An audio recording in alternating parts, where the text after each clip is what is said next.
Welcome to Wealth Hustle 247 podcast, your trusted guide to financial literacy, business innovation, and entrepreneurial success. Learn how to grow your wealth, make informed decisions, and turn your ideas into profitable ventures. Welcome to today's podcast. We're diving into the difference between good debt and bad debt. Not all debt is created equal. Some can help you build wealth, while others can hold you back. Join us as we explore how to tell the difference and use debt wisely for your financial growth. Ever feel like we talk about debt like it's always a bad thing? Like it's got to be this big, scary monster under the bed. Right. Like there's only one right way to think about it. Yeah, exactly. So today we're diving into this YouTube video, right? And it's with Robert Kiyosaki, the rich dad, poor dad guy. Oh, yeah, I've heard of him. He's got a lot to say, and some of it's kind of controversial, but he makes you think. Anyway, he's talking with this woman, Alexandra, and they're flipping the script on how we view debt. Flipping the script, how? Like completely. They're saying debt can actually make you money. Okay, now that's interesting.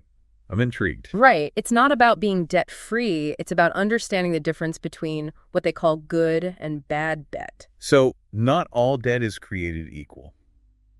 Makes sense, I guess.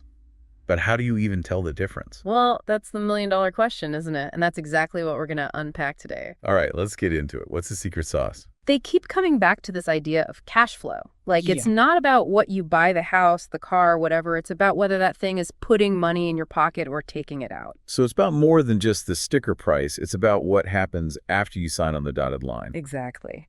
And get this, Kiyosaki uses this example of buying his first property in Maui, no less, for 18 grand, and he put it on his credit card. Wait, he put a house on a credit card. That's bold. Right. You'd think that's a recipe for disaster. But he claims this property, from day one, it was putting money in his pocket. So it wasn't a typical buy now, pay later, and regret it later situation. There had to be more to it. He breaks it down, and it's actually pretty smart.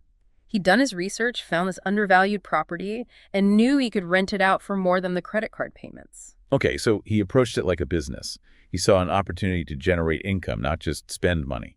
Yeah, he wasn't just throwing money at a problem. This was a calculated risk, He even talks about how he chose buying this condo over taking a higher-paying job. Can you believe that? Wow. He really bet on himself and his ability to make this work. But most of us, we're stuck with student loan debt.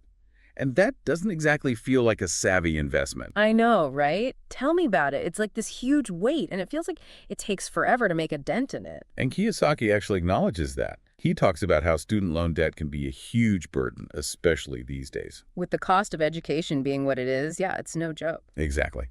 And the job market, it's constantly changing, so even having a degree doesn't guarantee a high-paying job anymore. He even compares it to a totally different approach to building wealth, the entrepreneur. He mentions Donald Trump specifically. So are we saying everyone needs to become a real estate tycoon or a business mogul to escape bad debt? Because that seems a lot. Well, hold on a second. It's not exactly about everyone becoming the next Trump. What's fascinating is how Kiyosaki breaks down the mindset difference between employees and entrepreneurs when it comes to money. Like how they view income, taxes, that kind of thing? Yeah, exactly. And Kiyosaki, he really emphasizes this. He talks about how his own dad, a lifelong employee, saw taxes as just something you pay. The governments do, But entrepreneurs, they approach it differently. Like a game they're trying to win. Yeah, like a puzzle to be solved. Yeah. They use deductions, write-offs, all these strategies to minimize their tax burden. And guess what? It's all perfectly legal. So it's like understanding the rules of the game, not just playing it the way you're told. Exactly. Kiyosaki's big on financial education. He says it's not just about degrees, it's about understanding how money works and making smart decisions. Even if those decisions go against what everyone else is doing. Especially then. Remember his Maui condo story? That was a bold move going against the grain. Yeah, I mean, who buys a condo on a credit card? But it worked for him because he did his homework. He understood the potential. And that's what we're going to unpack next. Kiyosaki, he doesn't just tell you to go buy real estate. He gives you the tools to actually analyze a property, how to figure out its income potential, understand appreciation. Oh, this is where it gets really good. This is what I'm talking about. Getting into the nuts and bolts of how to make this good debt thing actually work. All right, so let's break this down. How do you figure out if a property is actually going to be good debt, not just another money pit? Well, Kiyosaki, he's big on this idea. You got to treat real estate like a business. Okay, so not just like, oh, I like that house, it's cute. Right. It's not about picking out curtains. It's about the numbers. Yeah. Like, first off, he says, look at the potential rental income. Can you rent it out for more than your mortgage payment? Including all the extras, right? Taxes, insurance, all that. Absolutely. Got to factor all that in. That's step one. Positive cash flow from the get-go. But you're right, there's more to it than just the rent checks. What about everyone talking about property values going up? Appreciation, right? Exactly. Yeah. Kiyosaki, he points out that real estate values tend to go up over time. So that property you buy, it could be worth a whole lot more down the line. Like a bonus on top of the rental income? You could see it that way. Uh-huh. But he also says, don't bank on appreciation alone. Because the market could crash or who knows what. Exactly. It's not a sure thing. Yeah. So you want that solid rental income to be your foundation. But okay, let's flip this back to the student loan struggle. Is there any way to look at that debt as good debt? Yeah, because right now it doesn't feel very good to me. It's tough, right? Yeah. Kiyosaki, he's all about financial education. He says, even with education, you got to evaluate the return on investment. Return on investment. So like, will this degree actually lead to a job that pays enough to pay off these loans? And not just pay them off, but also allow you to build a solid financial future. It's a tough question, but you got to ask it. So it's like comparing the investment in your education with the potential return in your career. Kind of like analyzing a rental property, but you're the property. Exactly. It's about making informed decisions. Yeah. And Kiyosaki, he's pretty critical of how traditional education often skips over this stuff. Yeah. They don't exactly teach you about cash flow and investment strategies in high school. Right. And then people end up making these huge financial decisions based on like what their parents told them or what their guidance counselor said. Instead of really understanding the ins and outs of how money works. Which brings us back to those entrepreneurs. They seem to be playing by a different set of rules. They do, don't they? And Kiyosaki, he talks about how entrepreneurs use debt strategically. Like, they're not afraid of it. Because they see it as a tool, not just this big scary thing. Exactly. They use it to leverage opportunities, to scale their businesses faster, and they understand something that most people don't. What's that? Taxes. Most people see taxes as, like, a fixed cost, something you just got to pay and that's it. Yep, sounds about right.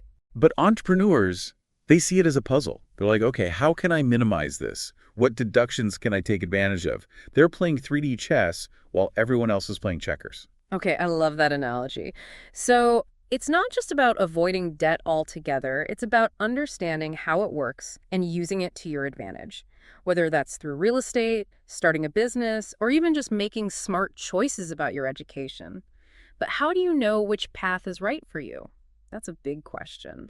That's where Kiyosaki, he really brings it back to you, you know?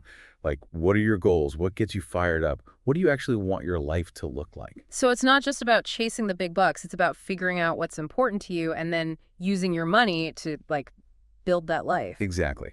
For some people, that might be real estate, like Kiyosaki. Mhm. But for others, it might be investing in their education, learning new skills, or maybe even taking the leap and starting that business they've always dreamed of. So it all comes back to understanding those rules of the game we were talking about. Yeah, and Kiyosaki, he's a broken record on this one. He's all about financial education. Read books, find a mentor, go to those seminars, whatever it takes to get that knowledge. So you can make your own informed decisions. You're not just relying on someone else to tell you what's best for you. Exactly. And it might seem overwhelming, like, where do I even start? Huh. But Kiyosaki, he says start small. Even just reading one book a week, that's huge. It's about taking that first step, right? And building that momentum. Exactly. The more you learn, the more you realize what's possible. And that's the whole point, right? Shifting your mindset from feeling trapped by debt to seeing it as this tool you can use. It's about taking control, not just feeling helpless. And, you know, it's a journey. It's not like you become a financial whiz overnight. But every step you take, it gets you closer to where you want to be. This deep dive has been amazing. We've covered so much ground. From feeling like debt is this big scary thing to realizing it's really all about cash flow, making smart choices, and understanding how the system works. It's about changing your relationship with money, really. 100%. So for everyone listening, take a minute to think about this. If you could use debt to create income, what would that look like for you? Would it be real estate? Something else entirely? We've given you a lot to think about today, so keep that conversation going. Do some research, explore your options, and see where this new understanding takes you. Because when you start thinking differently about debt, well, you might be surprised at what you can achieve. That's it for today's episode of Wealth Hustle 247. Be sure to follow, like, comment, and share with others.